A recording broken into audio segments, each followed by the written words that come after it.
여러분, 믿기 어려우시겠지만 한국이 이제 세계 방산 시장에서 강국으로 떠오르고 있습니다. 이렇게 말하면 과연 얼마나 많은 사람들이 제 말을 믿을까요? 특히 한국을 잘 알지 못하는 사람들은 의아해할 겁니다. 방산 강국?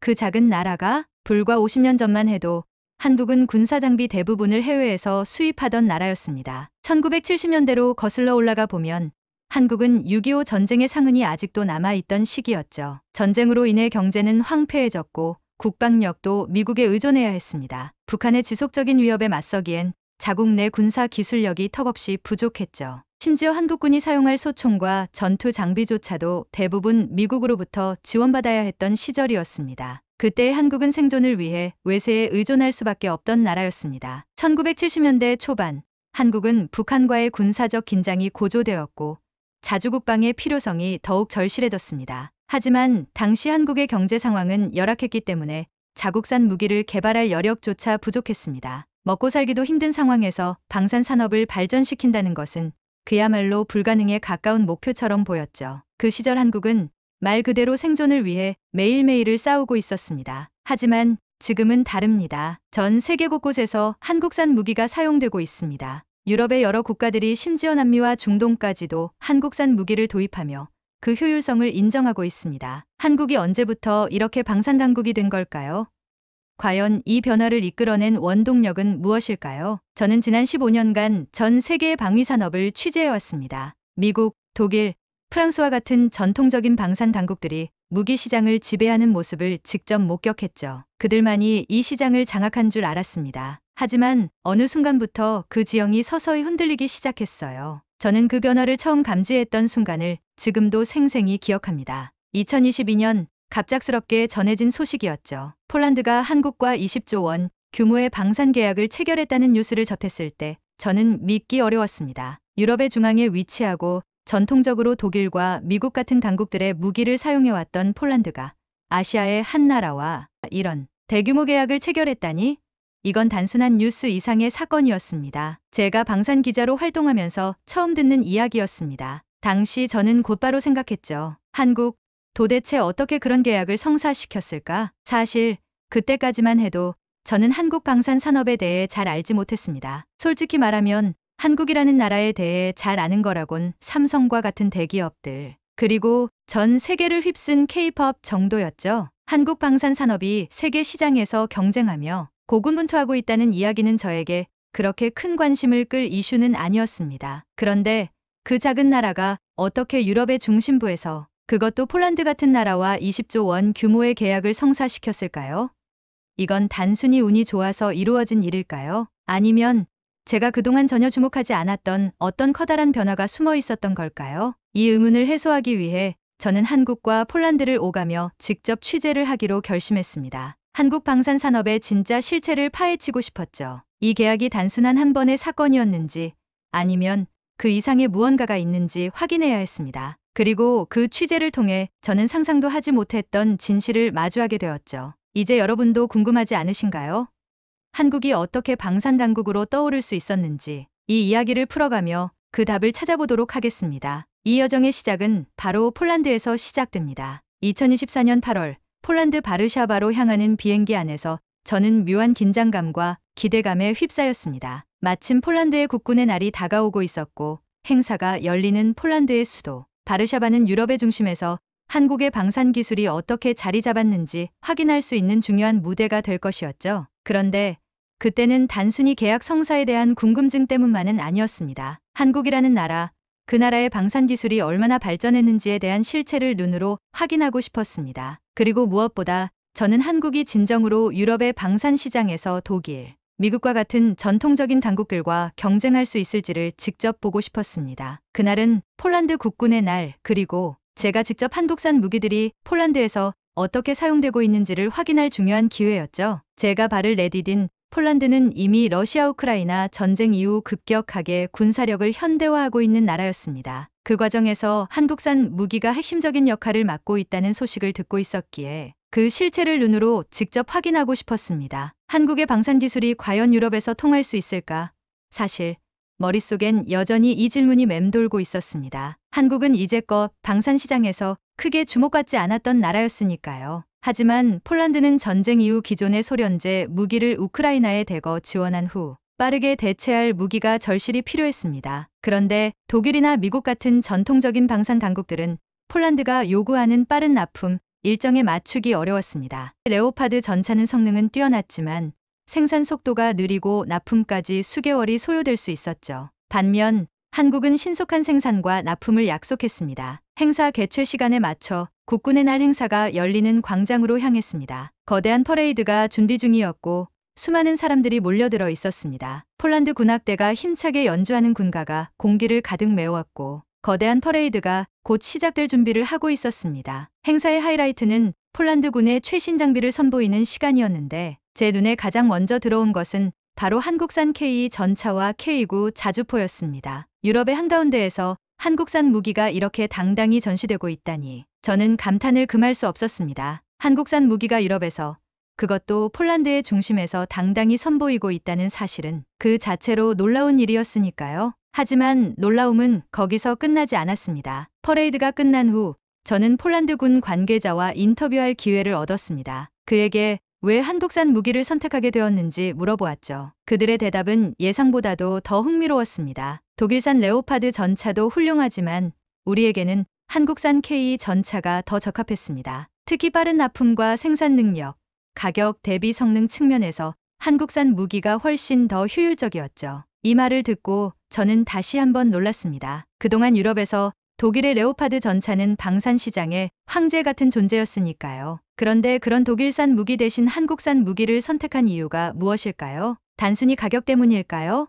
그렇지 않았습니다. K 전차는 빠른 생산과 유연한 대응이 가능했고 우리 군의 요구사항에 맞게 여러 가지로 조정이 가능했습니다. 또한 한국은 단순히 무기를 판매하는 것이 아니라 우리와의 기술 협력도 진행하고 있습니다. 우리는 한국으로부터 K 전차의 생산 기술을 이전받아 폴란드에서 직접 생산할 수 있는 기반을 다졌습니다. 한국이 단순히 무기를 수출하는 나라가 아니라 기술 이전과 현지 생산까지 지원한다는 사실은 저에게 깊은 인상을 남겼습니다. 이건 단순히 팔고 끝나는 일이 아니었습니다. 한국은 무기 수출에 그치지 않고 폴란드의 군사력 자체를 강화하는 파트너 역할을 하고 있었습니다. 이날의 인터뷰를 통해 저는 한국 방산 산업의 진짜 강점을 발견하게 되었습니다. 독일이나 미국과 같은 전통적인 강국들은 그들의 무기를 판매하는 데 집중하지만 한국은 현지 맞춤형 전략을 통해 기술 이전과 생산 협력을 동시에 제공하고 있었죠. 그 결과 폴란드는 빠른 시간 안에 군사력을 현대화할 수 있었고 자국 내에서 K 전차와 같은 최신 무기를 생산할 수 있게 되었습니다. 하지만 그뿐만이 아니었습니다. K 전차와 함께 주목받은 또 하나의 무기는 K9 자주포였습니다. K9 자주포는 이미 노르웨이,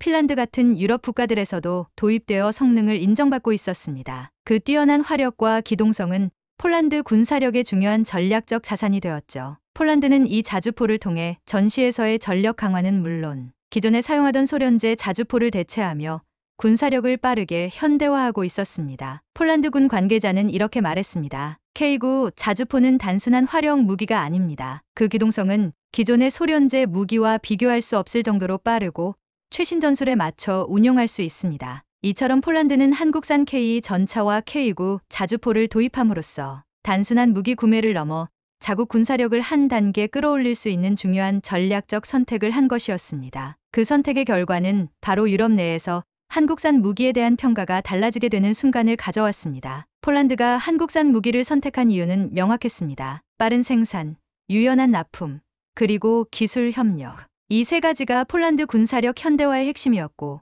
그 중심에 한국이 있었던 것이죠. 이제 한국의 방산 산업이 유럽 시장에서 새로운 강자로 자리 잡고 있다는 사실이 점점 더 확실해지고 있었습니다. 폴란드에서의 취재를 마친 후 저는 머릿속이 복잡해졌습니다. 한국 방산 산업의 강점은 예상보다도 더 분명하고 확고했습니다. 하지만 여전히 미국과 독일 같은 전통 강국들과의 경쟁에서 한국이 정말 장기적으로 살아남을 수 있을까 하는 의구심이 남아 있었습니다. 그 의문을 해소하기 위해 저는 한국으로 향하기로 했습니다. 이제 한국 방산 산업의 핵심 기술력을 직접 확인하고 그 실체를 목격해야 할 때였습니다. 바로 그곳이 제 다음 여정의 목표였습니다. 2024년 10월 1일 서울. 하늘은 맑았고 그날의 대기는 말 그대로 전율 그 자체였습니다. 이른 아침부터 도로는 통제되었고 서울 한복판에서 한국군의 최신 무기들이 시가행진을 펼친다는 소식에 시민들은 물론 수많은 외국인들이 몰려들었습니다. 저는 수많은 방산 행사와 군사 퍼레이드를 취재해봤지만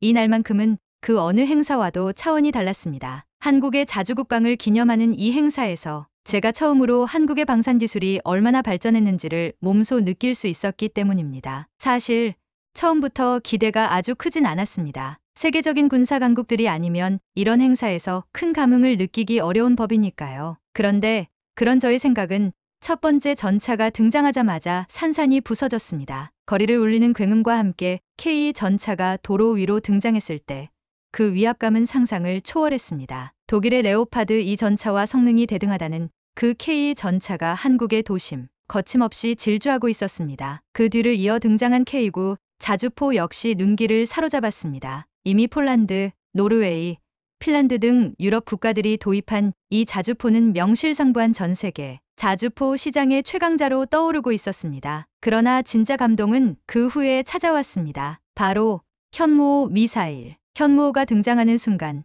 저는 주변의 모든 소리가 사라지는 듯한 느낌을 받았습니다. 그 미사일이 천천히 도로를 따라 지나가며 그 어마어마한 존재감을 드러낼 때 저는 숨을 쉬는 것조차 잊을 정도였습니다. 이 미사일이 재래식 무기라고 정말 믿을 수가 없었습니다. 현무호 미사일은 그 크기와 위용만으로도 충분히 압도적이었지만 그 미사일의 능력을 알게 된 순간 저는 그야말로 충격을 받았습니다. 탄두 중량 8톤에 달하는 이 미사일은 그 어떤 벙커나 지하시설도 순식간에 파괴할 수 있는 엄청난 파괴력을 가지고 있었습니다. 단순한 방어용 미사일이 아닌 북한의 핵심 지휘부나 전략시설을 정밀 타격할 수 있는 이 미사일은 그동안 제가 보아온 그 어떤 재래식 무기보다도 강력해 보였습니다. 미사일이 천천히 지나가는 동안 주변 사람들의 탄성이 끊임없이 이어졌습니다. 이게 한국이 만든 무기라고? 라는 질문이 여기저기서 들려왔습니다. 저 역시도 그들의 말을 들으며 고개를 끄덕였습니다. 이 미사일은 그저 한국의 방어력을 상징하는 것이 아니었습니다. 그것은 한국이 군사강국으로서의 위상을 세계에 알리는 신호탄이었죠. 행사가 끝난 후에도 저는 한동안 그 자리를 떠나지 못했습니다. 현무호 미사일의 위용은 여전히 제 머릿속에서 맴돌았고 제가 방산 기자로서 경험했던 그 어떤 순간보다도 강렬하게 남아 있었습니다. 그러나 그날의 감동은 그걸로 끝이 아니었습니다. 다음 날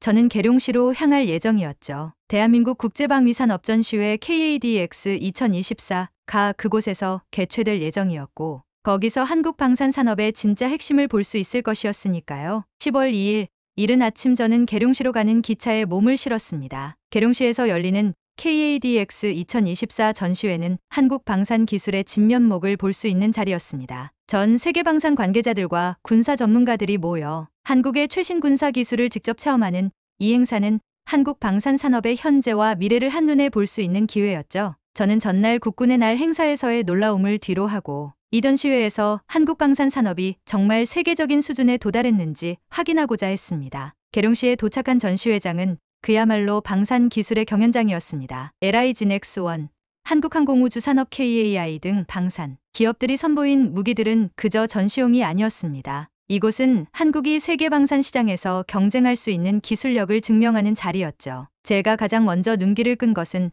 한화에어로스페이스가 선보인 장거리 요격 미사일이었습니다. 이 미사일은 적 미사일을 공중에서 요격할 수 있는 능력을 갖추고 있어 기존의 방어 시스템보다 훨씬 더 높은 방어력을 자랑했습니다. 전시된 미사일은 공중에서 빠르게 표적을 포착하고 즉각적으로 대응할 수 있는 첨단 레이더 시스템과 함께 시연되었죠. 이를 지켜보는 동안 저는 한국이 방어 시스템에 있어서도 세계적인 수준에 도달했구나라는 생각을 할 수밖에 없었습니다. 그러나 이 전시회의 진정한 하이라이트는 드론 전쟁 시대에 대비한 레이저 대공무기였습니다. 레이저로 드론을 요격한다니? 이 기술이 상상 속의 무기가 아닌 실제로 한국에서 개발되었다는 사실이 믿기지 않았습니다. 적의 드론이나 미사일이 접근할 때 한국의 레이저 대공무기는 이를 빠르게 탐지해 레이저로 요격하는데 탁월한 성능을 발휘했습니다. 전시회장에서 직접 시연을 본 순간 저도 모르게 입이 벌어졌습니다. 이 기술은 그야말로 미래 전장의 게임 체인저였습니다. KAI가 선보인 KF-21 보람의 전투기와 FA-50 경공격기도 눈길을 끌었습니다. 특히 사우디아라비아와 UAE 대표단들이 이 기체들에 깊은 관심을 보였습니다. 그들은 한국이 단순히 항공기 기술을 수입하던 나라가 아니라 이제는 독자적으로 전투기를 개발해 수출할 수 있는 나라로 성장했다는 사실에 큰 감동을 받았죠. 한국은 더 이상 항공기 기술을 수입에 의존하는 나라가 아니라 세계 시장에 내놓을 수 있는 수준에 도달한 것입니다. 그리고 마지막으로 LIG 넥스원이 선보인 무인 드론 전투 시스템도 그야말로 혁신 그 자체였습니다. 적의 드론이나 무인기를 정밀하게 요격하는 기술은 물론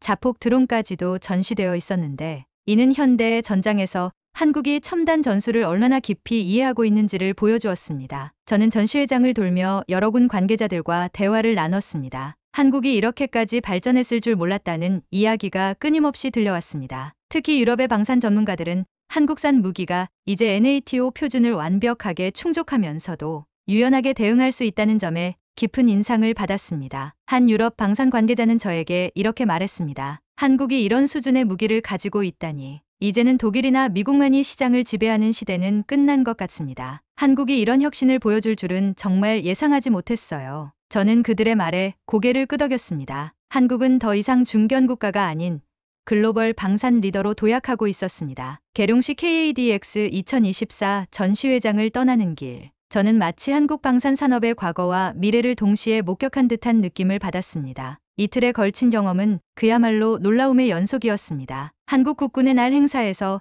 현무 미사일을 처음 봤을 때의 그 충격, 그리고 KADX 2024 전시회에서 한국이 선보인 첨단 기술들은 제가 생각했던 그 이상의 것이었습니다. 저는 그동안 방산당국이라는 타이틀을 주로 미국, 독일, 프랑스 같은 나라들에만 부여했었죠. 하지만 이제 한국이 그 자리에 어깨를 나란히 할 수 있다는 사실을 눈으로 확인하게 되었습니다. 한국은 이제 더 이상 군사 장비를 수입하던 나라가 아닙니다. 과거 한국은 자국을 방어하기 위한 무기를 대부분 외국에서 수입해야 했던 나라였습니다. 하지만 지금 한국은 최첨단 무기를 자국에서 개발해내고 그것을 전 세계에 수출하는 방산 강국으로 거듭났습니다. 그리고 그 과정에서 한국은 단순한 무기 수출을 넘어 글로벌 군사력 균형을 재편하는 역할까지도 맡고 있습니다. 이 모든 것이 어떻게 가능했을까요? 저는 한국의 방산 산업이 이렇게 성장할 수 있었던 두 가지 이유를 떠올리게 됩니다. 첫 번째는 한국이 세계 유일의 분단 국가라는 역사적 배경입니다. 한국은 오랫동안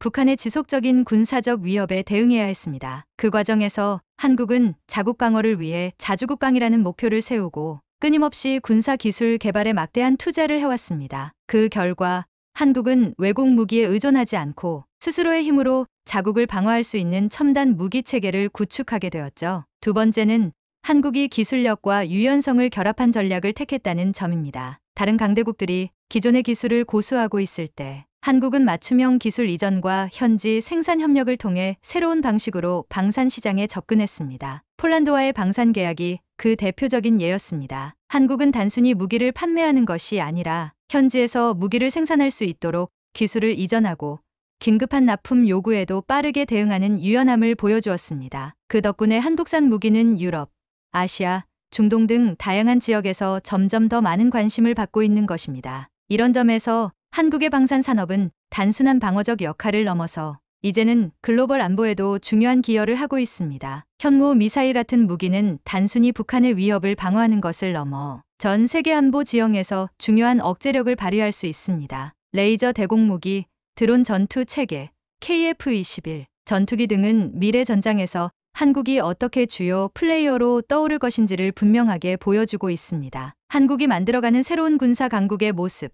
저는 그 최전선에 서 있었습니다. KADX 2024에서 만난 방산 관계자들의 말처럼 한국은 이제 글로벌 방산 시장의 중요한 축을 맡고 있습니다. 그들이 한국산 무기의 혁신성과 유연성에 감탄하며 이제는 독일이나 미국만이 시장을 지배하는 시대는 끝났다 라고 말했던 순간을 저는 결코 잊지 못할 것입니다. 그 말 속에는 한국이 보여준 기술적 혁신에 대한 경외감이 담겨 있었습니다. 저는 계룡시에서의 마지막 인터뷰를 마치며 한국 방산 산업의 미래를 떠올려 봤습니다. 중동, 남미, 아시아에서 한국 무기 도입을 적극적으로 검토하고 있다는 소식은 이제 더 이상 새로운 뉴스가 아닙니다. 사우디아라비아, 인도네시아 같은 나라들은 이미 한국산 무기를 도입했거나 협력을 강화하고 있죠. 한국은 그들에게 단순한 무기 공급국이 아니라 군사력 현대화를 이끌어줄 파트너로 자리 잡고 있습니다. 결국 한국은 이제 방산 강국으로 확고히 자리 잡았습니다. 저는 기차를 타고 계룡시를 떠나며